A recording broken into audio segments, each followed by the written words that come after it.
some burn-in period, and then you have a maximum number of iterations you want to run. So for now, because I'm going to do this and then go back to the talk, I'm going to just, I think we're not going to lose too much if we speed it up a little bit, because the actual results aren't super important. But all right, it's running. It'll take about 6 or 7 minutes, so I'll get back to the talk, and we'll talk about how I chose K. Where's the slideshow? Preview? Yeah, great. Mac Master. Okay. So the baseline idea of how you choose K is you let the data tell you what you should be doing. The metric you want to use is the out-of-sample likelihood of the model. So it's going to use cross-validation.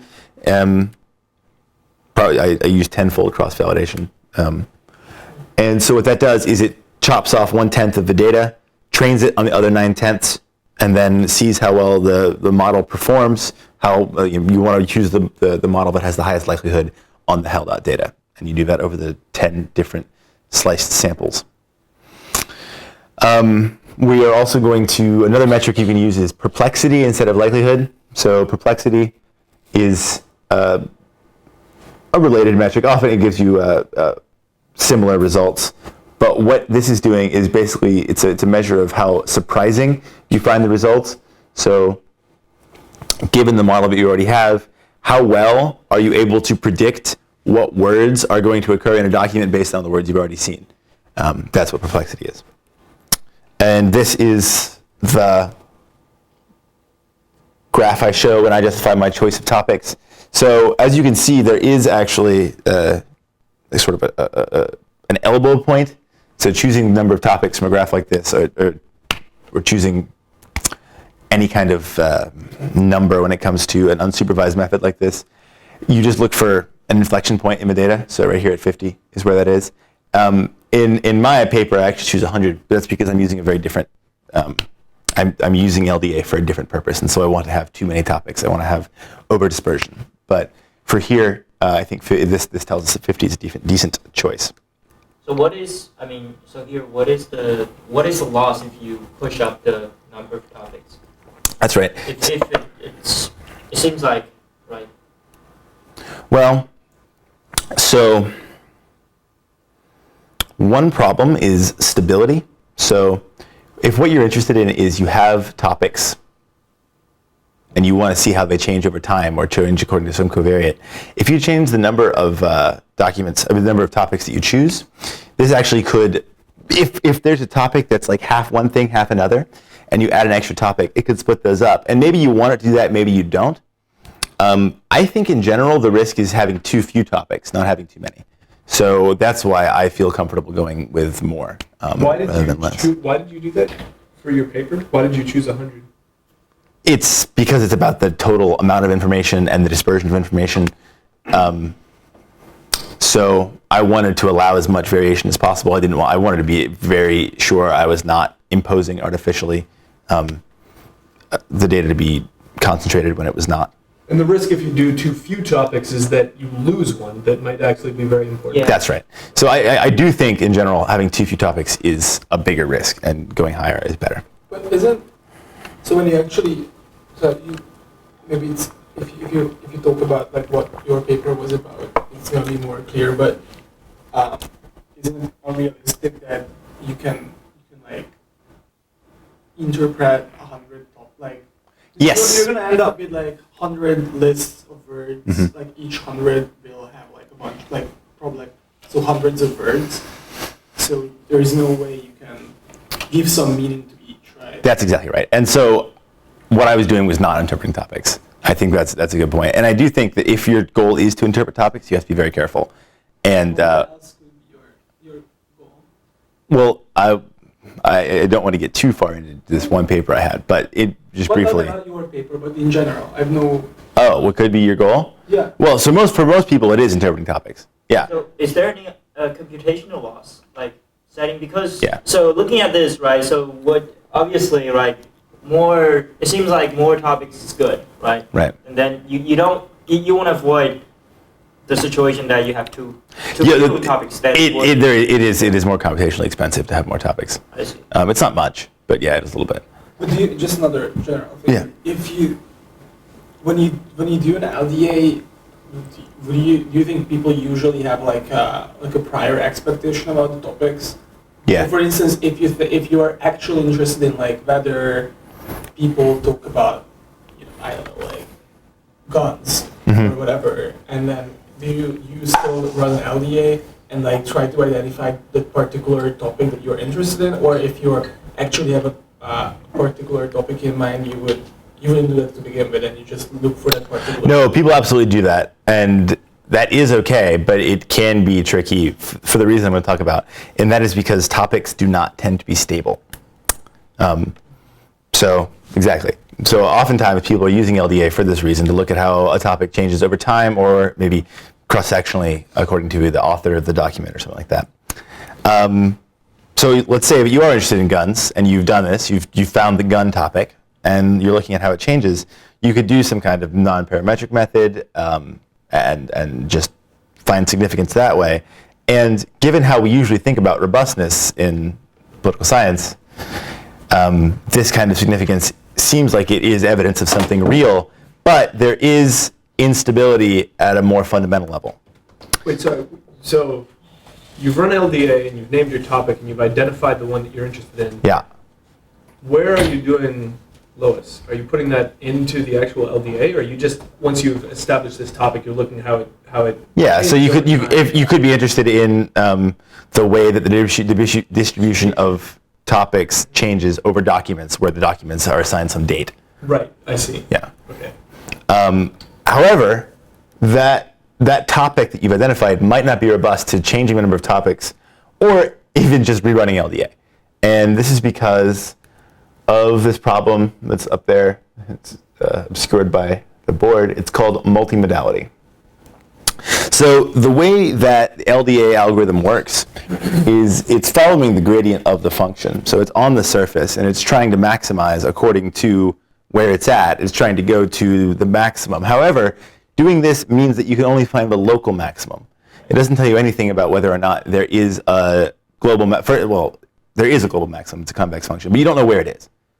And you don't know if you found it. And as a result, it is not robust to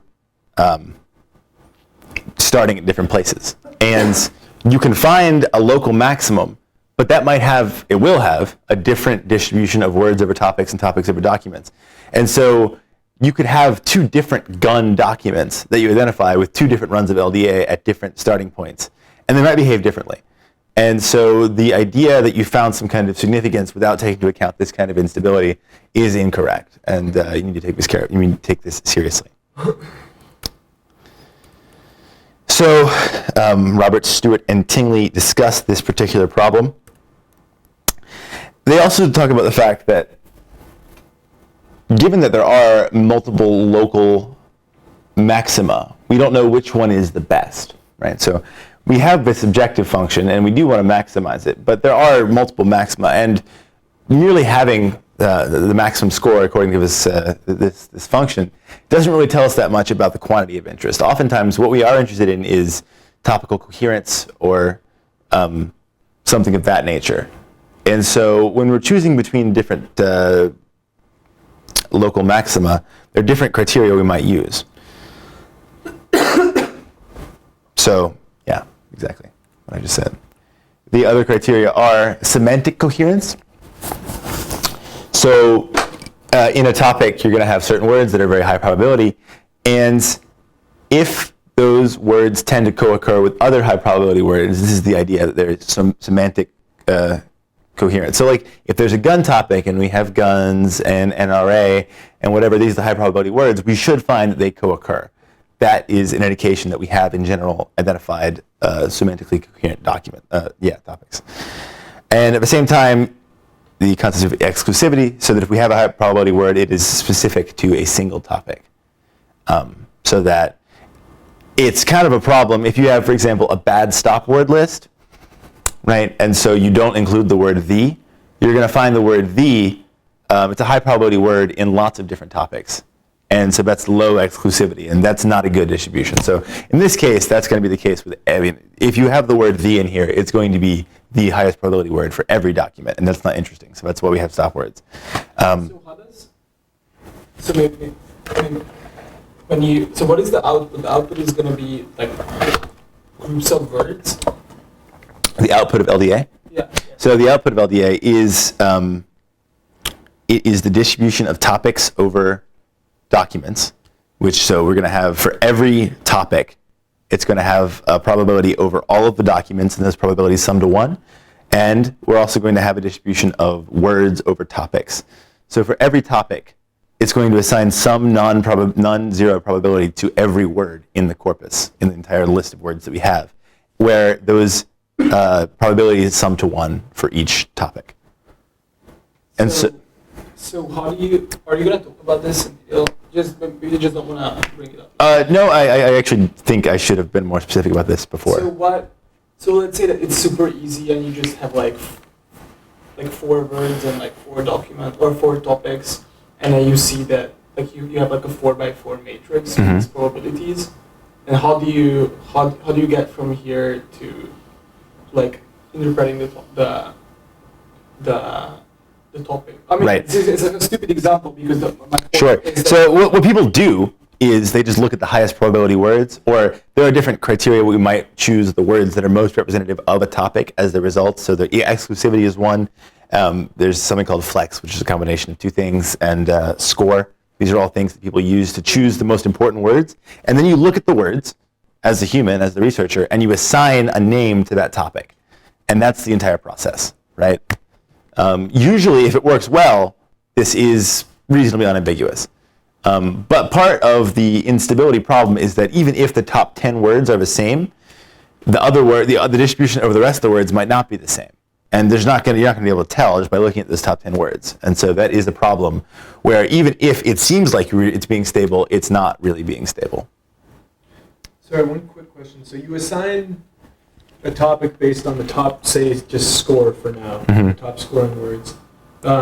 When you're then attributing that topic to different documents, I'm going back to this idea of looking at trends over time, right, as you were saying. Is the attribution of that topic to those documents just a function of the prevalence of those top scoring words in the documents? Is that how you map it to there? I think it's not the way. No, there's 2 different distributions, right? So there's a distribution of words over topics and topics over documents. And we also have the distribution of topics over documents. So if we're looking at the prevalence of a topic over time, we're going to look at how that distribution changes. And okay, so that's going back to that diagram that you provided. Right, exactly. Okay. Good. So we know that theoretically it's an issue. Does it actually matter? If we're evaluating 2 different models, how different might they be? So we have the concept of global alignment. So with the same number of topics, you let each topic find its most similar match and see how similar those matches are. Ideally, they would be identical, but obviously they're not. And so how non-identical are they? And then finally, this is the much more intuitive one, which is how many of the top 10 terms from each topic are shared. These 2 measures are pretty highly correlated. So in fact, having this pairwise similarity is usually good enough to evidence that we don't have a multimodality issue. So I don't want to spend too much time on this because no one really knows the answer, and almost no applications of LDA take these problems seriously. So you might be able to get away with not doing that also, but I at least will raise my hand at your talk and tell you should